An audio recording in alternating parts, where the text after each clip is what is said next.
Hey everybody, welcome back. This video is all about political parties, so party smash that like button and let's dive right in. Okay, here's an obnoxiously formal definition. Linkage institutions are channels that allow individuals to communicate their preferences to policymakers. Puke.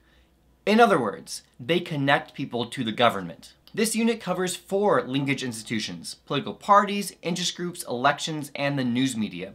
We're going to start with political parties. The primary goal of a political party is to gain power and win elections. I know that might sound a little jaded, but for the 2 main parties, it's absolutely true.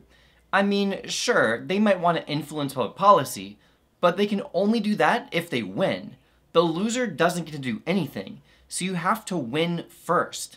And yes, that means that they value winning above what's best for the country sometimes. Let's consider some functions of political parties and how they attempt to achieve their goal and help their candidates win elections. Parties mobilize and educate voters.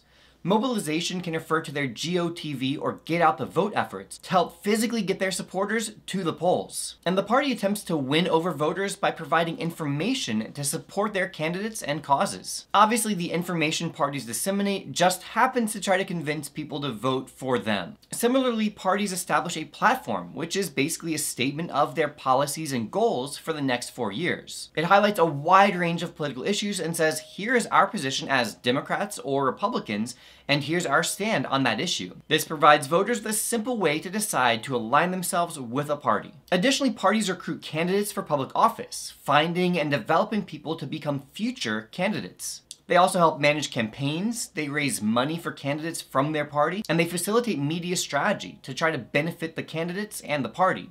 Again, as always, these efforts come back to trying to support their goal of winning elections. Political parties also have tremendous influence in Congress, both through the committee and party leadership systems. When it comes to committees, committee assignments are largely made by the party, and the chairman of each committee is determined by majority party status. Similarly, leadership positions such as the Speaker of the House or Majority Leader are positions that go to a member of the majority party and voted upon by congressional party members. Although sometimes it can be tough for a party to agree on its leadership. More and more voters focus on the individual candidate more than his or her party.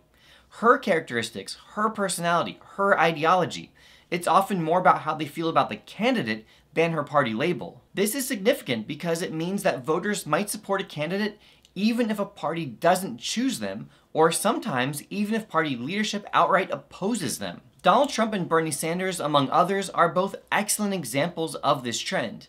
Neither had the endorsement or support of their party in 2016, and yet both have an army of loyal supporters who would likely continue supporting them even if their party leadership turned against them. Another change in recent decades is the rise of the primary system.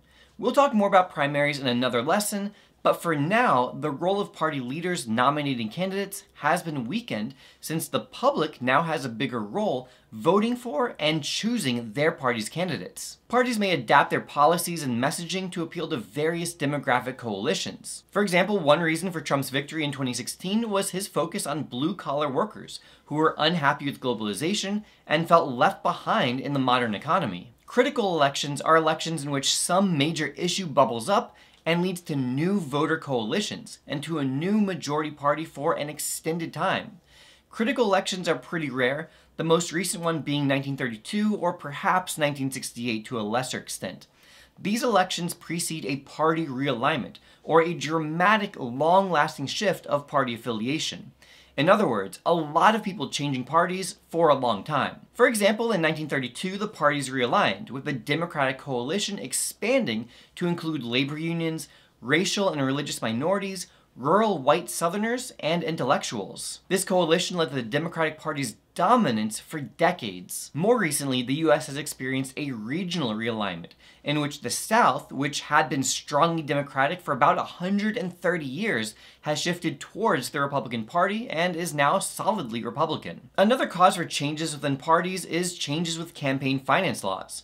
We'll go into a lot of detail in 5.11, but for now, the result of the recent changes has been to make it easier for candidates to raise their own money, so now they are less reliant on the party for fundraising. So Bernie Sanders, for example, doesn't need to worry about keeping Democratic Party leadership happy because he's able to come to us once again and ask for your money. And in this era of big tech, big data, and AI, it should not be surprising that political parties attempt to use these resources to target their political messaging and try to use sophisticated techniques to help inspire and mobilize voters. That's a positive version of it anyway. Alright, well that's it for this one. Until next time, this has been a LaMoney production. Thanks again for watching. I really hope these videos are helping. I just want to thank you so much for all your support. If you'd be so kind as to help me out with the like button, maybe throw a comment down below. It's all love. Check out the Ultimate Review Packet, and I will see you in the next video.